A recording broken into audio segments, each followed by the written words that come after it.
Uh, we are going to talk about Tim Tszyu taking on Vergil Ortiz Jr. That was just announced pretty much yesterday. It's now official.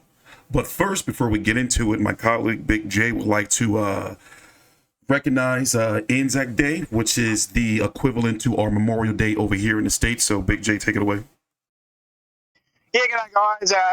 It's April 25th, Australia, New Zealand, so it's Anzac Day, commemorating the landing of Australian New Zealand soldiers back at World War I in Gallipoli.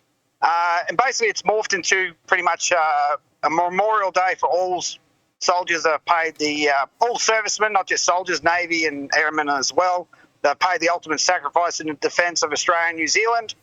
And I ask we just bow our heads for a minute, a moment's silence for those who have given up the ultimate sacrifice and those who continue to serve today.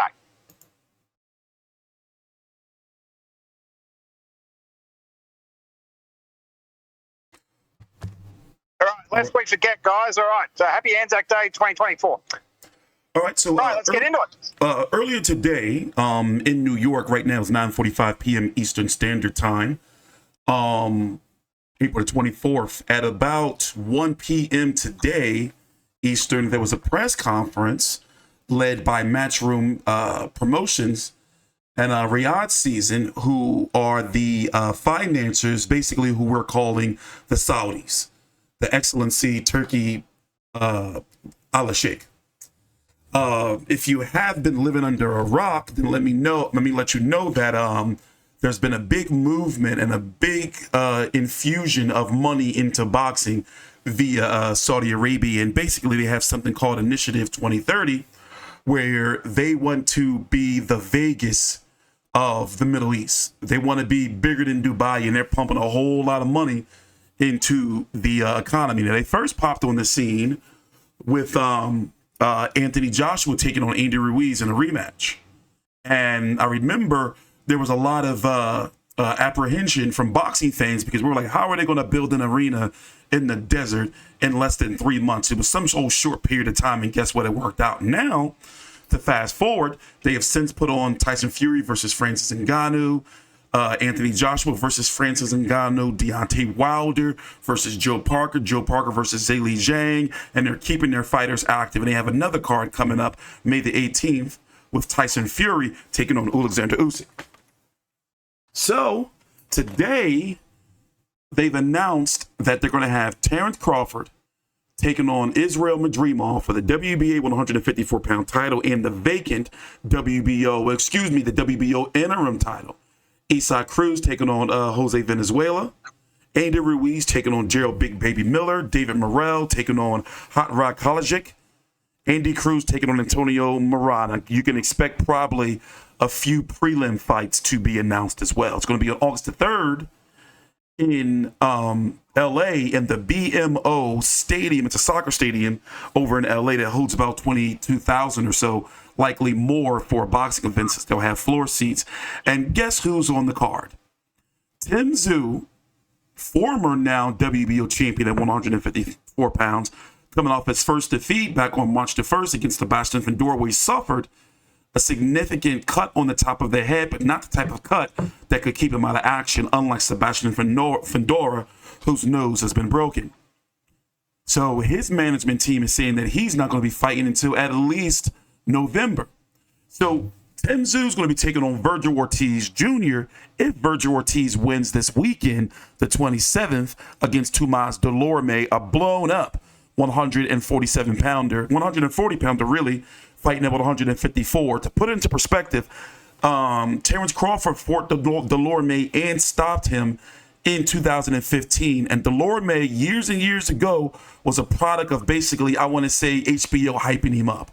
So Vergil Ortiz is fighting him this weekend, should demolish Tomas Dulorme. And on August the 3rd, he's going to be taking on Tim Tszyu. Now, first, I don't even know where this fight came from, but clearly it was enough money involved for both Tim Tszyu and Vergil Ortiz to sign these contracts in very short notice.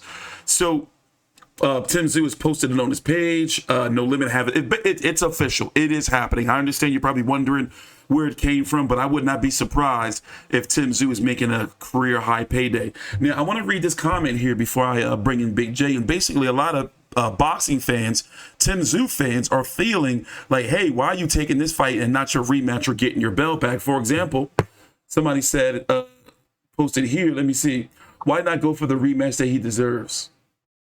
20 fights, 20 KOs, good luck. Almost as bad decision as fighting a 6'5" southpaw on 2 weeks' notice. Who's driving this shit? Basically, Ortiz is a very dangerous fighter, 20-0 with 20 KOs. Weight is what pushed him out of the 154-pound division. He was literally getting physically sick and had 2 fights with Amantis Stanionis postponed. Stanionis is fighting Gabriel Mastri next week on the Canelo versus Munguia undercard for the WBA title at 147 pounds. So now Vergil Ortiz is a full-fledged 154-pounder. He made his debut at 156 in his last fight when he stopped Frederick Larson in 1 round. Before that, he was on nearly a 2-year layoff when he fought Michael McKinson. So what's your thoughts on the fight, Big J? I'm just actually, I don't know where it came from, and there's no title on the line. So clearly this is just a money fight. And shout out to Tim Tszyu for signing a contract. Maybe the money was too much, or he is really one of those throwback fighters where he'll fight anyone at any time. Your thoughts? Well, first thing, you said this is a soccer. Is that where the LA Galaxy used to play? But do they still even exist? I do not know. You said it was a soccer field. It is. And it's relatively new from 2017. Fair enough. So first thing, I think that I've said this. I think I put it out there on X before. Is that I think this take on all comers attitude of Tim Tszyu already has and will continue to get him into trouble. I don't think he's thinking smart. He's fighting hard, not smart.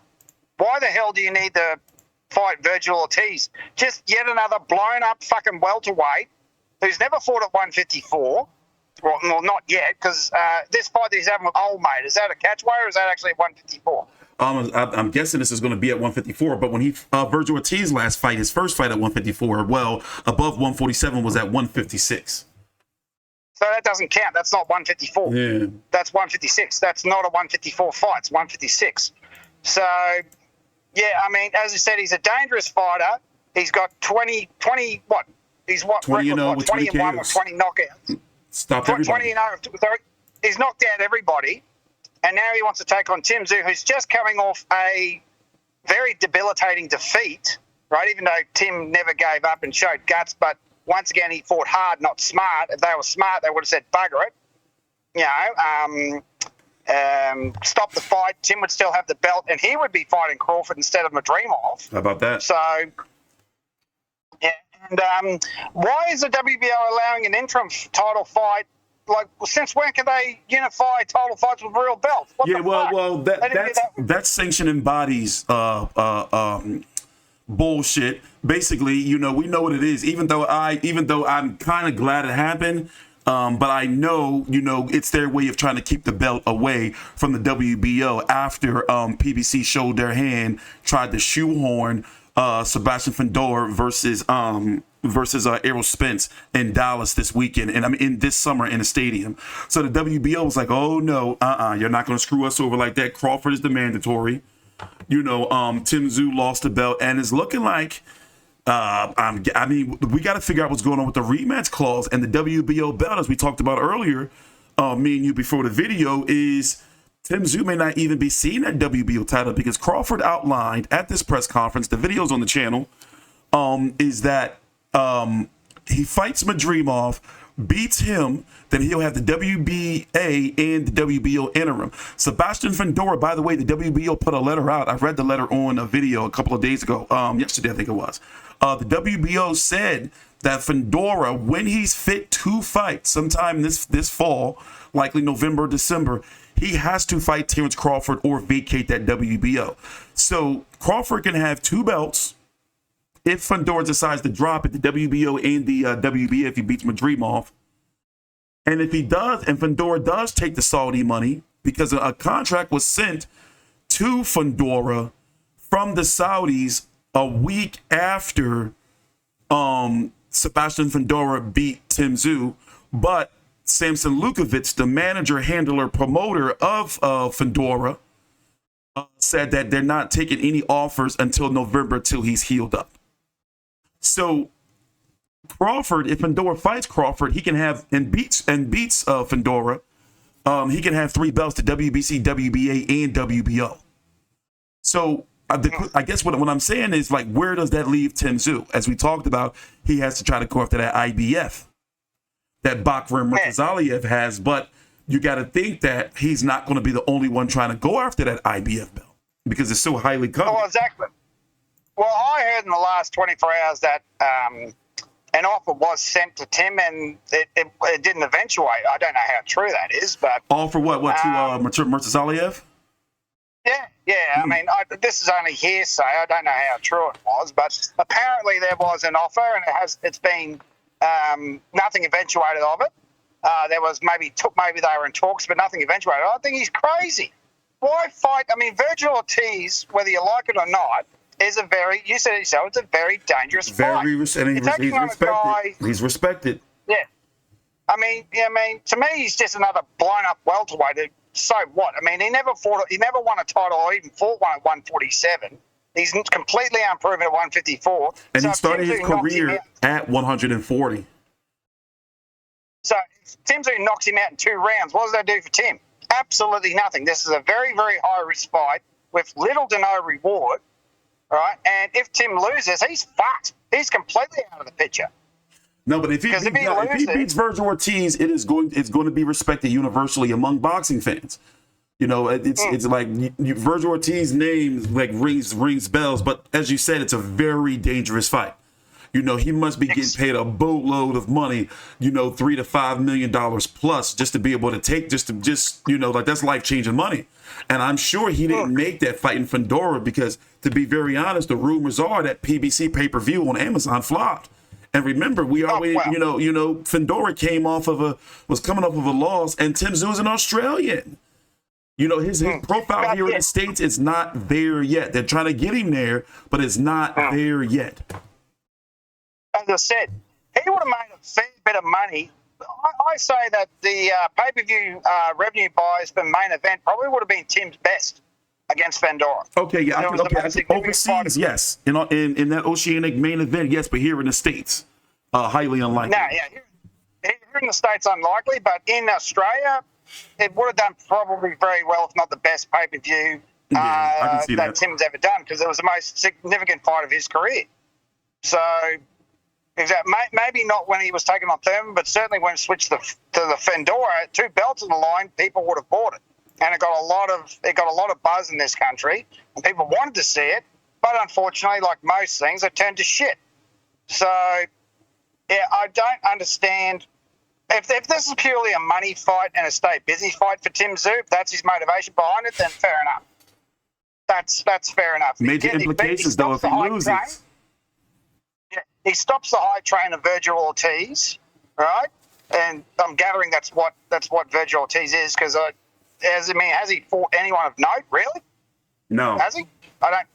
No, well, exactly. So his resume is full of nobodies. He's knocked out. Okay, so what? Well, I mean, no. Let me tell you who he has. He has Mauricio Herrera, who was really long in the tooth at the time when he fought him back in 2019.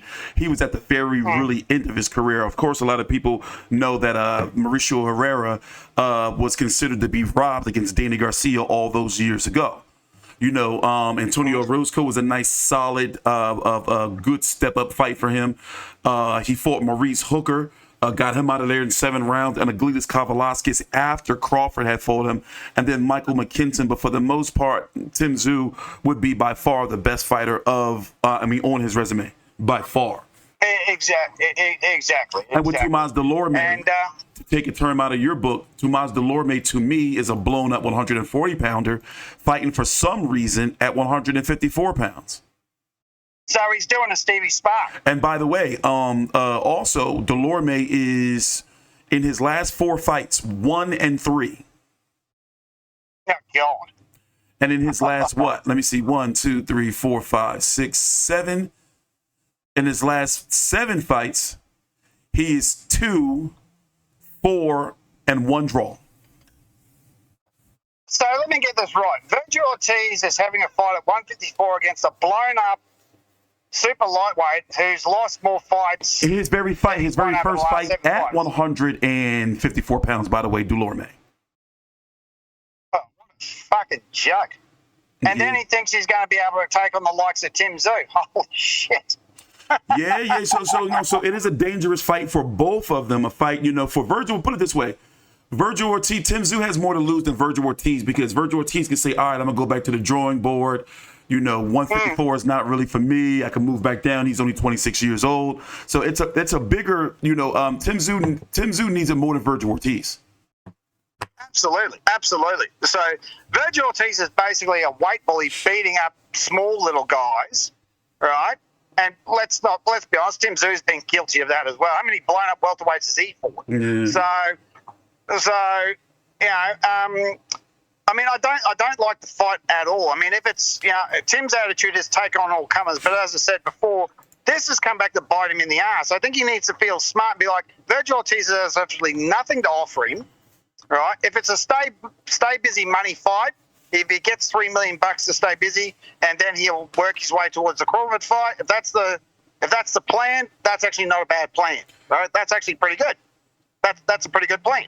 But what I'm trying to figure out is, where is the Crawford fight going to fit in if he beats Madrimov, of course?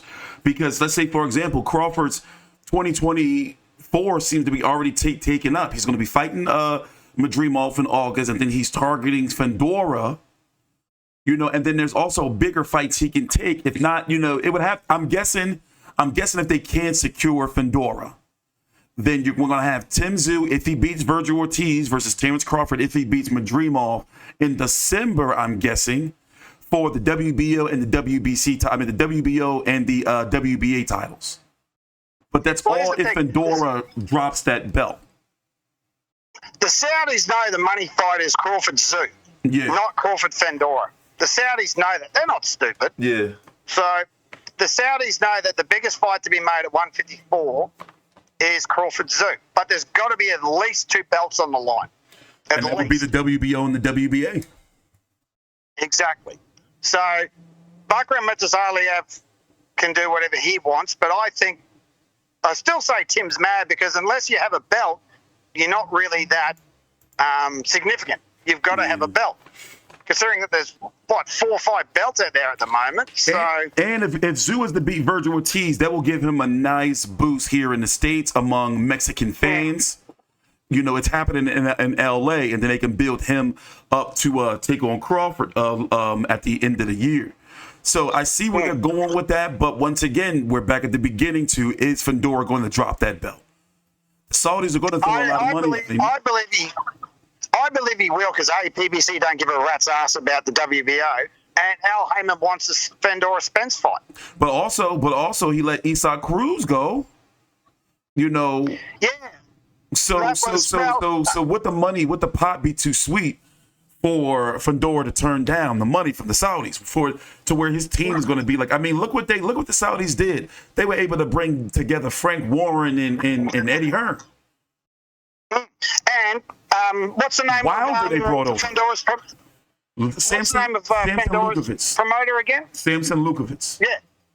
Yeah, Samson said himself, we've got to do what's best for our fighter, the best money. The Saudis are offering 3 times the amount of money everyone else is. Yeah. 4 times the amount of money. So I would not be surprised if Fundora goes, I'm going to go fight. But also, would that be too much of a for PBC to let go?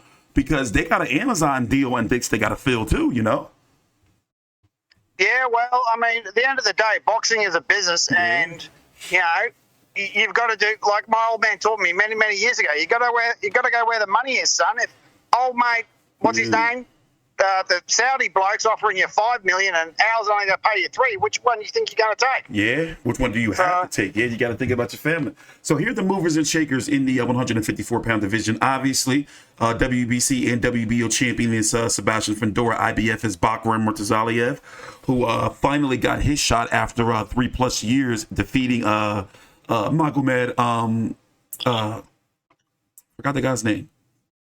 No, it wasn't Magomed Kabanov, Madrimov. Oh, I'm sorry. Jack Kouquet. He defeated Jack Kouquet a few weeks ago. I did that video on the channel. WBA champion Israil Madrimov taking on Terence Crawford. And then you have Sergey Bahachuk, who is the WBC interim champion. And then the guys that are kind of on the outside looking in are guys like Erickson Lubin, Vergil Ortiz, Errol Spence, Jesus Ramos, Josh Kelly, and then it starts to kind of like taper off after that. But overall, I feel sorry for that. Go ahead. Sorry. I feel sorry for that Josh Kelly bastard because he's been pushed to the side. Yeah. But who knows? Maybe he's waiting to see how this all plays out because he could possibly get a shot at Undisputed. I doubt, I mean, maybe he is. Doubt that. So that's probably what he's trying to do. I doubt it either. Because I think that if Crawford gets Undisputed, he's already talked about it at the press conference. He's going to then go on a 160. Yeah, you said in the video himself he looks 170, 175 at the moment anyways. Yeah. He would kick the shit out of the 160 division. How would you reckon he'd go against old mate who's the IBF WBO champ? You reckon he'd smash him? Janabek Alimhanallah. He is to be respected, but to be very honest, there's nothing like special about him. I think Crawford could take him on. But here's the thing. I'm going to wait to see how he looks against Madrimov. First fight at 154, he's never been nowhere near 154 before. Now, remember, Crawford is not a young man anymore. He's at the arse end of his prime. Was he now? 36, 37? Yeah, 36. He'll be 36. Wait, yeah. I think he turns 30. I think he turns 36. Let me check real quick. But yes, he is. He's got to be 36. Yeah. So he's at the arse end of his prime. He's young. He's not a young fella anymore. And all these blokes are coming up are pushing 10 years younger than he is. Yeah, he'll be 37 in September. Yeah, that's right. So yeah, look at the 160 pound division. If I'm being honest, depending on how Tim looks, let's say for example, Jamal Charlo, WBC champion, he's pretty much on his way to 168. Lindy Lara, I think Tim and Crawford could beat Lara at this stage of his career. And Alimhanallah, I'm going to give Crawford and Tim Tszyu I think they both can beat them. So yeah, 160 is a division that I think either of them can actually have some success in. Yep. So closing thoughts? Yeah, well, I really hope that Tim makes an emphatic statement against Vergil Ortiz. It's a very, very dangerous fight. However, Vergil Ortiz's resume is not that flash. He's never fought anyone like Tim Tszyu. So I think Tim Tszyu's level's above. So hopefully he deals with him rather easily. If not, Tim's in for a world of hurt. Because if he loses this, he goes way, way back to the end of the line. Yeah. Right? I hope they've got a backup plan with Bakram Murtazaliev. If he does, imagine the phone would be running off the hook for him, for people that want to fight him. Yeah. So, yeah, I just hope this all pays off because this is very, very risky and there's not really that much thing involved. There's a high risk for very low the upside is yeah. But if he does win against Vergil Ortiz, like I said, his name is going to be buzzing. And, he knows that if Fundora drops that belt, put it this way, even if Fundora doesn't drop the belt and Crawford's going to have to beat Madrimov, then let's say, for example, he does fight Fundora in December. He could be fighting Tim Tszyu around this time next year, and they could be fighting for Undisputed. That would be awesome. That would be a massive, massive fight. So in a perfect world, at least for Tim, if he can't get Fundora or Crawford next after Vergil Ortiz, if he beats him, then he would fight Murtazaliev at the end of this year, and hopefully be able to fight Crawford, for Undisputed next year around this time. Well, that would be an awesome plan. That's what we'd want to see. Yeah, we'll have to see if it happens. But once again, we got these variables here where we gotta learn what Fundora's going to do, and we gotta see what Murtazaliev is going to do. So those two pieces, until we learn what's going to happen there, is only but so much we can say, or predict. That's right. That's exactly right.